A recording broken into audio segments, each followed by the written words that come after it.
Good afternoon, everybody. My name is Alvin Gordon Jr., and I'll be talking to you about the hippie movement with the War of Peace and Love.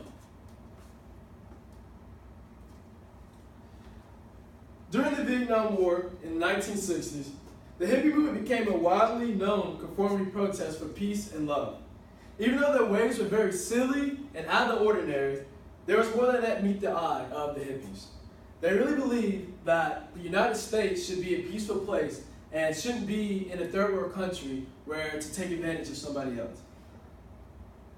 They were very aware of what was going on around them. Even when they were baked with drugs, they knew what was going on. However, America made a war within itself through the social divide of acid high hippies and the men.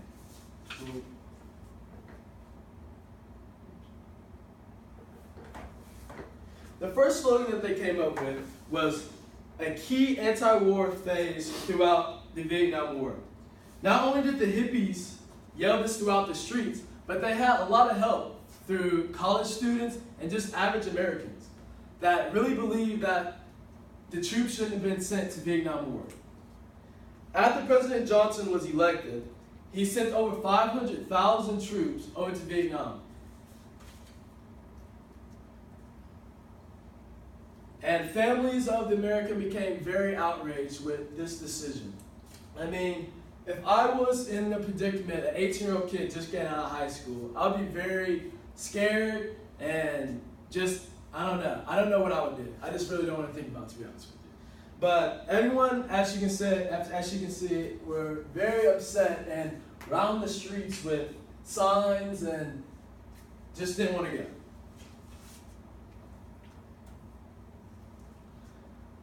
The Flower Power movement was the second protest.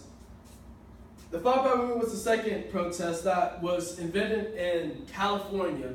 And really, as you can see with the picture, it really moved wildly throughout the United States. They would protest and they would have guards to go where they were trying to trespass, and they would use their weapon of choice, which is a flower, which in their eyes meant love. So they made sure to stay peaceful and not rile up just not rile up the guards to do anything wrong. Yeah. Alright, my next thing is the psychedelic rock. Psychedelic rock was invented in 1966 and became the soundtrack of the hippie movement. The music was largely influenced by hallucinations, or called mind-expanding experiences, with drugs. The drugs of choice during that time were LSD, marijuana, and of course acid.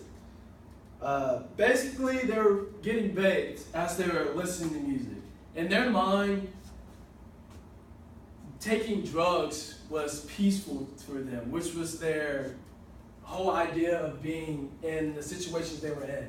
So it doesn't really make sense, but to be peaceful with drugs and then be peaceful in the streets coincided somehow. But that's what they did. The drug.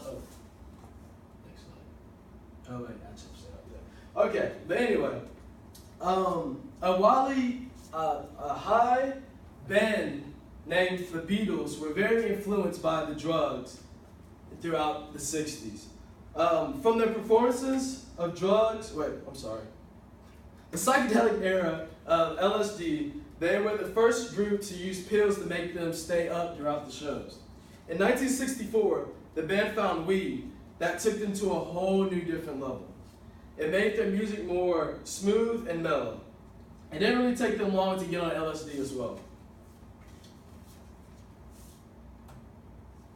So in conclusion, the hippie movement stayed just as long as the Vietnam War. When the Vietnam War ended, that's when the hippie movement pretty much fell off. Plus, they were just getting older.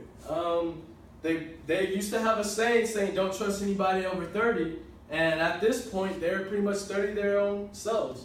And with all the love and hooking up going around, these guys were having kids. So I don't really think you can raise a kid in the back of a Volkswagen van. So, but yeah, so these guys have to start getting jobs and just become normal people just like everybody else. But I can definitely tell they look back on their experiences when they were teens and just in their minds thought that they made a change. But I mean, maybe they did, maybe they didn't, but it was just a time of just mayhem, kind of.